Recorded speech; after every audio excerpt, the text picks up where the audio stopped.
ఇప్పుడు చాలామంది residential flats తీసుకుంటున్నారు. హై రైజ్ అపార్ట్మెంట్స్‌లో ఫ్లాట్స్ కావచ్చు, విల్లాస్ కావచ్చు అండ్ ఓపెన్ ప్లాట్స్ కూడా తీసుకున్నారు. ఇప్పుడు కొత్తగా ఫార్మ్ ల్యాండ్స్ అని వస్తున్నాయి.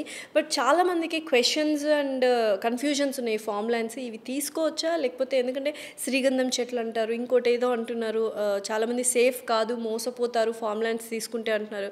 అండ్ అసలు ఫార్మ్ ల్యాండ్స్‌లో మనం ఇన్వెస్ట్ చేయొచ్చా లేదా? రెండండి. అగ్రికల్చర్ ల్యాండ్స్, ఫార్మ్ ప్లాట్స్ అని ఉన్నాయి. 2 ఉన్నాయి. ఓకే. సో, అగ్రికల్చర్ ల్యాండ్స్ కొనడంలో ఏ ప్రాబ్లమ్ లేదు. ఎప్పుడైతే ధరణి వచ్చిందో ట్రాన్స్పరెన్సీ కూడా పెరిగింది. పాస్‌బుక్‌లు వచ్చినాయి. ఆన్‌లైన్‌లో మీరు డేటా సెర్చ్ చేసుకున్నారు. అగ్రికల్చర్ ల్యాండ్స్ కొనే వరకి ట్రాన్స్పరెన్సీ అనేది డెఫినెట్‌గా పెరిగింది. మీకు ఈరోజు డేటా అవైలబుల్ ఉంది కాబట్టి కొంచెం డ్యూ డిలిజెన్స్ చేయొచ్చు. లాయర్స్‌ని అడిగి అగ్రికల్చర్ ల్యాండ్స్ కొనుక్కోవచ్చు. అది కాకుండా మీరు ఫార్మ్ ల్యాండ్స్, ఫార్మ్ ప్లాట్స్ అనేవైతే అంటున్నారో ఇక్కడ 2 ఫార్మ్ ప్లాట్స్ అయితే ఇప్పుడు ఏంటంటే ఎవరో ఒకరు పెద్ద అంటే 50 ఎకరాలు 40 ఎకరాలు తీసుకొని దాంట్లో మళ్ళీ quarter acre, half acre, 1 acre అట్లా డివైడ్ చేసి అమ్ముతున్నారు. ఎప్పుడైతే కోవిడ్ వచ్చిందో చాలామందికి we wanted second home or weekend home or oxygen ఉండే ప్లేస్కి మాకు ఒక హోమ్ ఉంటే బెటరు అనే కాన్సెప్ట్లో అప్పట్లో కోవిడ్ టైంలో ఇలాంటి ప్రాజెక్ట్స్ చాలా వచ్చాయి హైదరాబాద్లో. సో ఆబ్వియస్గా ప్లాట్స్ కన్నా అవి రేట్లు తక్కువ ఉండడం వల్ల దానిలో ఏమీ లేఅవుట్ అప్రూవ్డ్ లేఅవుట్స్ కావు. సో కొందరు పెద్ద ల్యాండ్ తీసుకొని quarter acre, half acre divide చేసి ఫార్మ్ ల్యాండ్స్ లాగా అమ్మేశారు. అప్పుడు చాలామంది కొన్నారు. కానీ రీసెంట్గా లాస్ట్ 2-3 ఇయర్స్ నుంచి ఫార్మ్ ల్యాండ్స్ ప్రాజెక్ట్స్కి కొంచెం వాల్యూ తగ్గింది.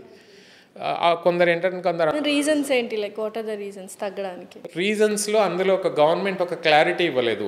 గవర్నమెంట్ ఒకసారి సడన్గా ఒక జీవో ఇష్యూ చేసింది. 20 గుంటాస్ కన్నా అబోవ్ ఉంటే ఫార్మ్ ల్యాండ్ రిజిస్ట్రేషన్ కాదు, రిజిస్టర్ చేయొద్దు అని ఒక చిన్న జీవో రావడంతో చాలామంది వెనక్కి అడిగేశారు. అప్పుడు 20 గుంటాస్ కన్నా తక్కువ ఉన్నాయి కొండం మానేసి. యాక్చువల్గా రెవెన్యూ ప్రకారం ఏంటంటే ఏదైనా అగ్రికల్చర్ ల్యాండ్ డివిజన్ చేసి మీరు రెగ్యులర్గా అగ్రికల్చర్ ల్యాండ్ ఎలాగ ఉంటున్నారో అలాగ ఉంటే ప్రాబ్లం లేదు. కానీ ఈ ఫార్మ్ ల్యాండ్స్ అనేవాళ్ళు ఏం చేస్తున్నారంటే ఒక లేఅవుట్ లాగా డెవలప్ చేసి రోడ్స్ వేసి ఇన్ఫ్రాస్ట్రక్చర్ అంతా ఇచ్చి క్లబ్ హౌస్ ఇచ్చి అమ్ముతున్నారు. అక్కడ కొంచెము ఇబ్బంది అనేది స్టార్ట్ అయింది ఆ ఒక్క జీవోతో.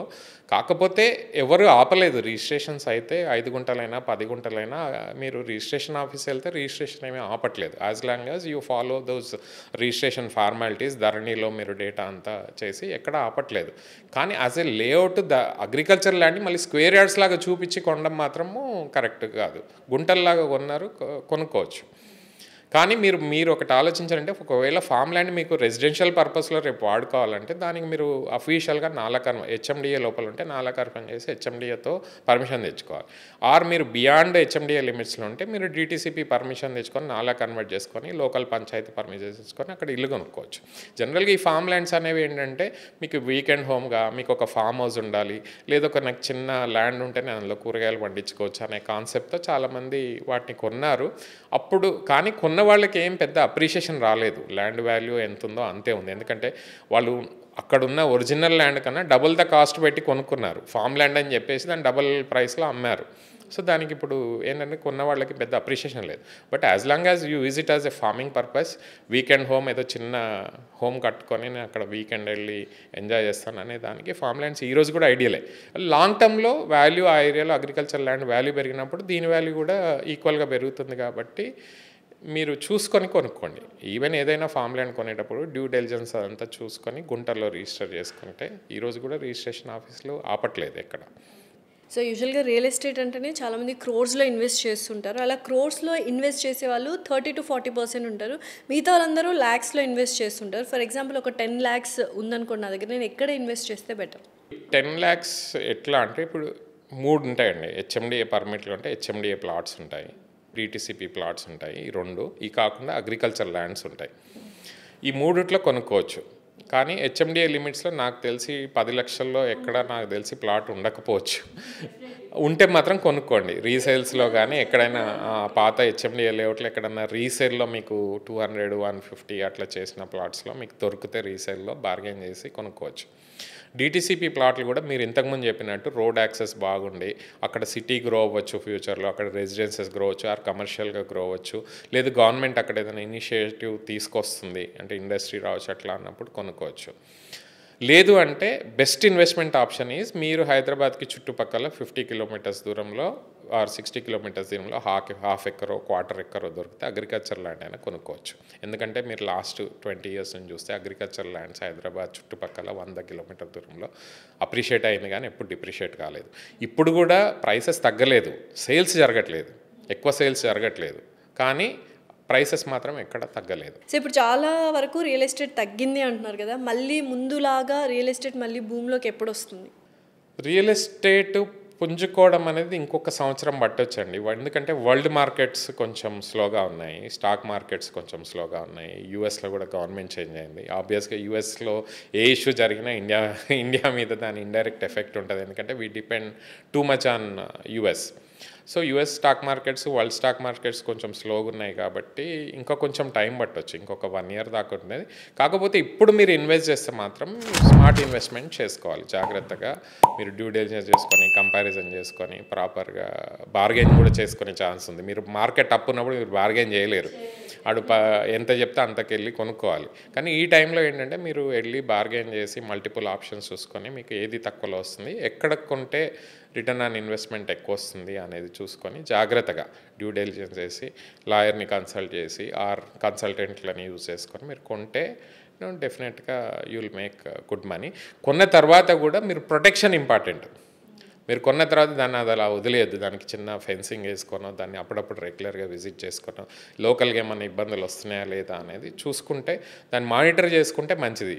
ఎప్పుడైనా ప్రాబ్లం వచ్చినప్పుడు అక్కడికి వెళ్ళి ప్రాబ్లంకి సొల్యూషన్ వెతుక్కోవడం కన్నా ప్రాబ్లం రాకుండా చూసుకోవడం అనేది రియల్ ఎస్టేట్లో చాలా ఇంపార్టెంట్. మీరు చూస్తున్నారు కదా, ఎన్నో ఇష్యూస్ ప్రాపప్ అవుతున్నాయి ఎవ్రీడే. సో మీ ప్రాపర్టీ మీరు కొన్నప్పుడు దాని వాల్యూ పెరుగుతుంది అనుకున్నప్పుడు దాన్ని ప్రొటెక్ట్ చేసుకోవడం కూడా మీ రెస్పాన్సిబిలిటీ. సో రియల్ ఎస్టేట్లో ఇది ఒక important and very interesting and sad question. ఎందుకంటే real estate, corporate real estate అయినా ఇంకా మోసాలు జరుగుతున్నాయి. వీటికి రీజన్స్ ఏంటి? ఎందుకు ఇంకా రియల్ ఎస్టేట్లో మోసాలు జరుగుతున్నాయి? ఎవరిది తప్పంటారు? అండ్ ఎస్పెషల్లీ ఈ ప్రీ లాంచ్ ఆఫర్స్ అని చెప్పి కూడా జనాల్ని మోసం చేస్తూ ఉన్నారు. నిజంగా ప్రీ లాంచ్ ఆఫర్స్ అనేవి మనం అసలు తీసుకోవద్దా? దీనిలో నేను బయర్స్ని కూడా తప్పు పడతానండి. ఏది కూడా ఈ ప్రపంచంలో తక్కువ రేటుకి వస్తుందంటే పరిగెత్తుకొని వెళ్ళి కొనొద్దు. గ్రీడ్ అనేది ఉండకూడదు.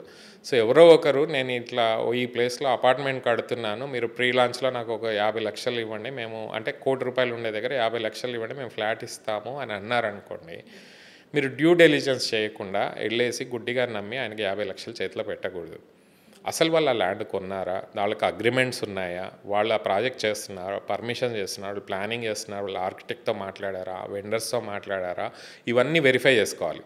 వాళ్ళ క్రెడిబిలిటీ ఏంటి, వాళ్ళకి లోన్స్ ఉన్నాయా, వాళ్ళు అసలు ఇంతకుముందు వాళ్ళ ప్రీవియస్ ప్రాజెక్ట్స్ చేసుకున్నారా, ఈ డేటా అంతా మీరు వెరిఫై చేసుకుంటే మీకు తెలిసిపోతుంది కొనాలా వద్దా అన్నప్పుడు. మీకు సస్పీషియస్గా ఉన్నప్పుడు మీరు కొనకండి, ఆర్ నలుగురిని అడగండి. మీరు ఫోరమ్స్ ఉన్నాయి, వాట్సాప్ గ్రూప్స్ ఉన్నాయి. So at the same time reputed builders ఎవరన్నా మనకి ఇస్తున్నారు అంటే అది కూడా రెరా తర్వాత వెళ్ళి కొనడం మంచిది. ఇప్పుడు ఎందుకంటే ఒక ప్రొసీజర్ ఉంటుంది, ఒక బిల్డింగ్ పర్మిషన్ రాకముందు there is a procedure, environmental, fire, airport authority of India, తర్వాత హెచ్ఎండిఏ ఫీ లెటర్ వస్తుంది, హెచ్ఎండిఏ ఫైనల్ అప్రూవల్ వస్తుంది, దాని తర్వాత రెరా వస్తుంది. సో డిటిసిపి ప్లాట్లైనా, హెచ్ఎండిఏ ప్లాట్లైనా ఆర్ ఫ్లాట్స్ అయినా రెరా వచ్చాక కొంటే మంచిది. పర్మిషన్స్ వచ్చిన తర్వాత అప్పుడు 100% పేమెంట్ ఆప్షన్ కట్టుకుంటే మంచిది. కానీ ఎవరైనా ప్రీ లాంచ్ చేస్తున్నాం, మాకు ముందే డబ్బులు కట్టండి, నేను ఏ పేపర్ ఇవ్వను, ఏ రిసిప్ట్ ఇవ్వను అని అంటే మాత్రం మీరు అవాయిడ్ చేయడం బెటర్. మీరు చూసిన ఇన్సిడెంట్స్ హైదరాబాద్లో చాలా జరిగినాయి, అంటే రెప్యూటెడ్ బిల్డర్స్ ఎవరు చేయలేదు. కానీ at the same time last 10-15 ఇయర్స్లో ఈ ప్రీ లాంచ్ వల్ల కొత్త రియల్ ఎస్టేట్ కంపెనీస్ కూడా ఎమర్జ్ అయినాయి. అంటే ఇప్పుడు ఎస్పెషల్లీ యూఎస్ నుంచి ఎన్ఆర్ఐస్ ఒక 10 మంది వచ్చేసి ఒక ల్యాండ్ కొనుక్కొని దానికి కావాల్సిన క్యాపిటల్ గురించి ప్రీ లాంచ్ చేసి వాళ్ళ ఫ్రెండ్స్ నెట్వర్క్లో మనీ కలెక్ట్ చేసుకొని అపార్ట్మెంట్లు కట్టి కొన్ని కంపెనీస్ గ్రో అయినాయి కూడా. సో దీనివల్ల 2 రకాల, కొంచెం మంచి జరిగింది, చెడు కూడా జరిగింది. అది వాడుకొని అన్స్క్రూపులస్ రియాల్టర్స్ కొంచెము మనీ కలెక్ట్ చేసుకొని ఏం చేయకుండా వెళ్ళిపోయింది. ఆర్ ఒక ఇల్లీగల్ ల్యాండ్ చూపించి ఇక్కడ కడుతున్నాము, ఓన్లీ ప్లాన్స్ మాత్రమే చూపించి చేశారు, అది జరిగింది. సో ఇది మీరు కంపల్సరీ అంటే ఇప్పుడు ఇన్ని రియల్ ఎస్టేట్ యూట్యూబ్ ఛానల్స్ ఉన్నాయి, ఇన్ని వాట్సాప్ గ్రూప్స్ ఉన్నాయి, government also telling, RERA is also telling, HMD is telling మీరు ఇల్లీగల్ కొనకూడదు, లేదు ప్రీ లాంచ్లో కొనకూడదు అని చెప్పిన తర్వాత కూడా మీరు డ్యూ డెలిజెన్స్ చేయకుండా మీరు వెళ్ళి కొన్నారనుకోండి, తెలియకుండా డబ్బులు ఇస్తే మాత్రం అది తప్పు. సో మనకి కావాల్సిన అగ్రిమెంట్స్ ఉన్నాయా, డెవలప్మెంట్ అగ్రిమెంట్స్ ఉన్నాయా, ల్యాండ్ ఓనర్స్ అగ్రిమెంట్స్ ఉన్నాయా, ఈ ప్రొసీజర్ ముందుకు వెళ్తుందా లేదా, అలాంటి డబ్బులు కట్టి వదిలేయద్దు. You should keep following up.